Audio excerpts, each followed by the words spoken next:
Welcome to shahi classes. आज हम लोग पढ़ने वाले हैं प्रतिरोधों का संयोजन। तो आखिर हम लोग प्रतिरोधों का संयोजन क्यों करते हैं, सबसे पहले इस बात को जानते हैं। जैसे हमारे पास मान लीजिए एक प्रतिरोध है 2 ओम का और एक और प्रतिरोध है 2 ओम का। ठीक है, तो कहने का मतलब कि इस दो ओम के दो हमारे पास प्रतिरोध हैं। इनसे हम चाहते हैं कि एक 4 ओम का प्रतिरोध बना दें और एक ओम का प्रतिरोध बना दें। तो इसलिए इसके लिए हम लोग क्या करते हैं, प्रतिरोधों का संयोजन करते हैं। ठीक है, यानी हम हमारी इच्छित मान को बढ़ाने के लिए हम लोग क्या करते हैं, प्रतिरोधों का संयोजन करते हैं। ठीक है, तो चलिए इनकी परिभाषा लिखते हैं। प्रतिरोधों का संयोजन, ठीक है, उपलब्ध उपलब्ध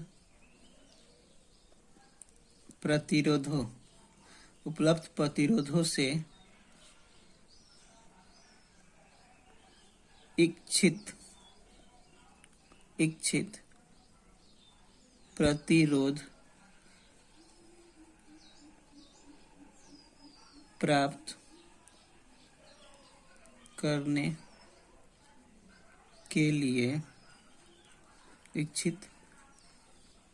प्राप्त करने के लिए प्रतिरोधों का संयोजन किया जाता है।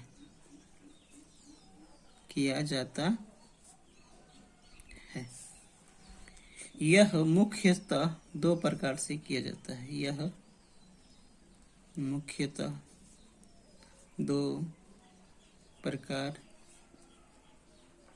से किया जाता है। पहला है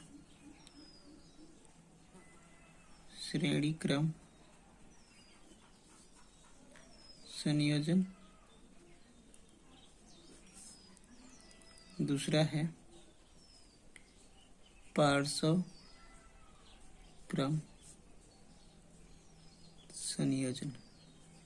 ठीक है, तो कह रहा है कि जो हमारे पास यहाँ पे देखिए 2 उपलब्ध प्रतिरोध से, इन प्रतिरोधों से हमें जो इच्छित प्रतिरोध ज्ञात करने के लिए हमने इनका क्या किया, संयोजन किया। ठीक है, तो इसी संयोजन को हम लोग क्या करते हैं, प्रतिरोधों का संयोजन कहते हैं। और ये आपका 2 प्रकार से होता है, एक श्रेणी क्रम संयोजन होता है, एक पार्श्व क्रम संयोजन होता है। ठीक है, एक आपका पार्श्व क्रम संयोजन होता है। अब देखिए श्रेणी क्रम संयोजन होता क्या है। श्रेणी क्रम संयोजन क्या होता है, इस संयोजन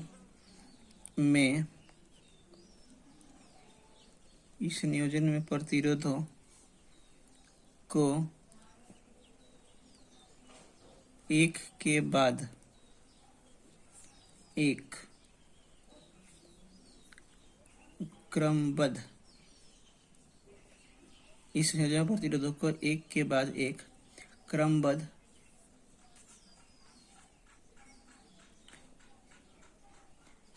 को हटा दे। इस संयोजन प्रतिरोधों को एक के बाद एक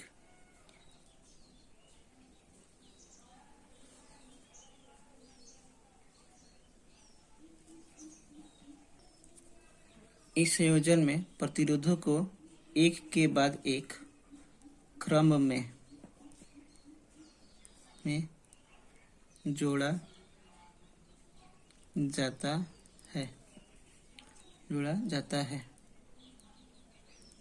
प्रत्येक प्रतिरोध का दूसरा सिरा अगले प्रतिरोध के पहले सिरे से जुड़ा होता है। यानी क्या कह रहा है कि इस संयोजन में प्रतिरोध जो होते हैं लगातार एक क्रम में, जैसे ये आपका देखिए प्रतिरोध है,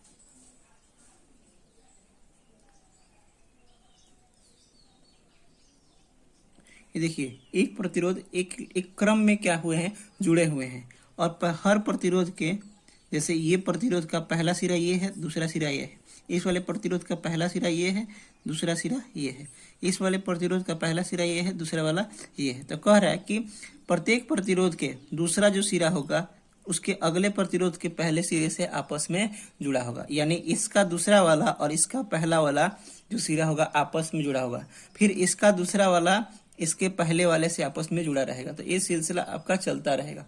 तो इस प्रकार से जब हम प्रतिरोधों का संयोजन करते हैं तो उसे हम लोग क्या कहते हैं, श्रेणी क्रम संयोजन कहते हैं। ठीक है, अब इस जो हमारे पास श्रेणी क्रम संयोजन है इसको हम लोग क्या करते हैं, एक बैटरी से क्या कर देते हैं, कनेक्ट कर देते हैं।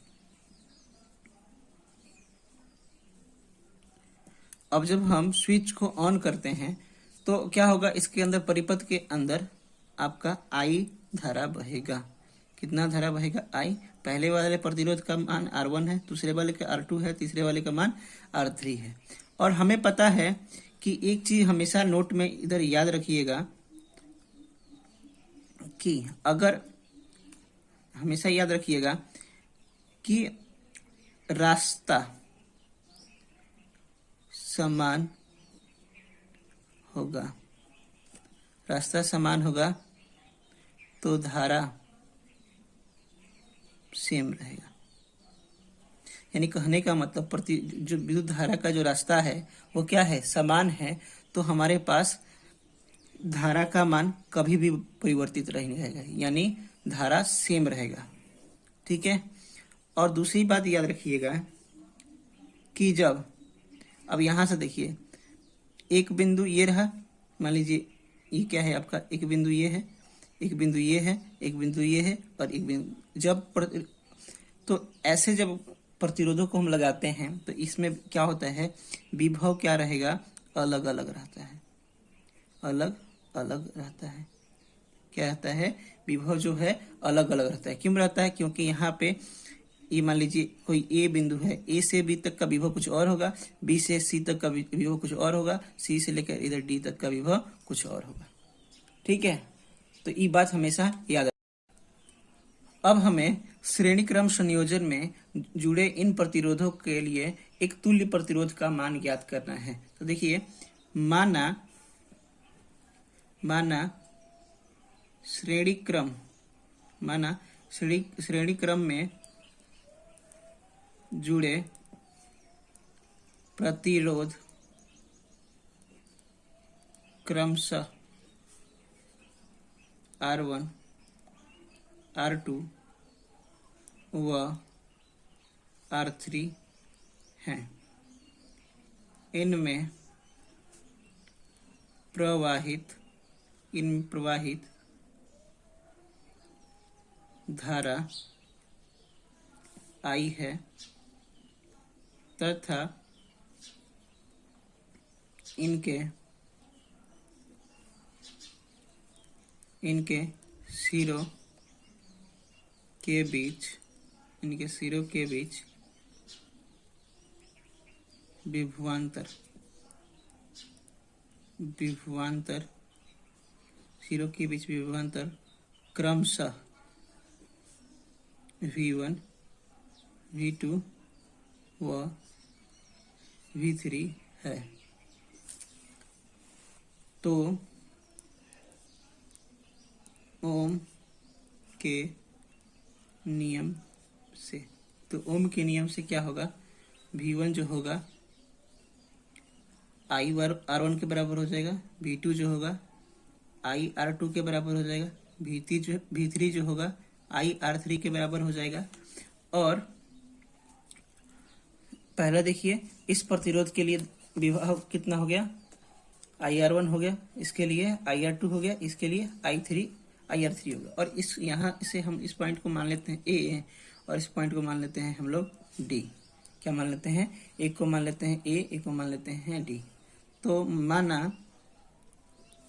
माना ए व डी के बीच तुल्य विभवांतर V है, तो V इजिकल टू में क्या हो जाएगा, V1 प्लस में V2 प्लस में V3। ठीक है, अब सभी का मान हम लोग क्या करते हैं, यहाँ पे रख देते हैं। तो V इजिकल टू में क्या हो जाएगा, IR1 प्लस में IR2 प्लस में IR3। ठीक है, अब देखिए बात करते हैं। तो हमारे पास पता है, हम जानते हैं कि तुल्य प्रतिरोध,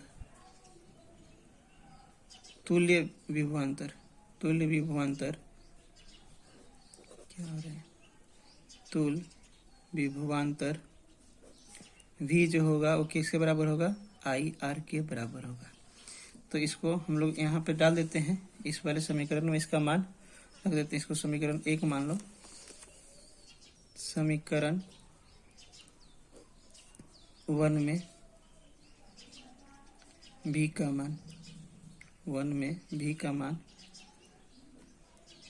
रखने पर क्या हो जाएगा, IR बराबर में IR1 प्लस में IR2 प्लस में IR3। I को कॉमन ले लेते हैं तो इधर क्या बचेगा, R1 प्लस में R2 प्लस में R3 और इधर हो जाएगा IR। तो I से I कट जाएगा तो इधर क्या बचेगा, R बराबर में R1 प्लस में R2 प्लस में R3।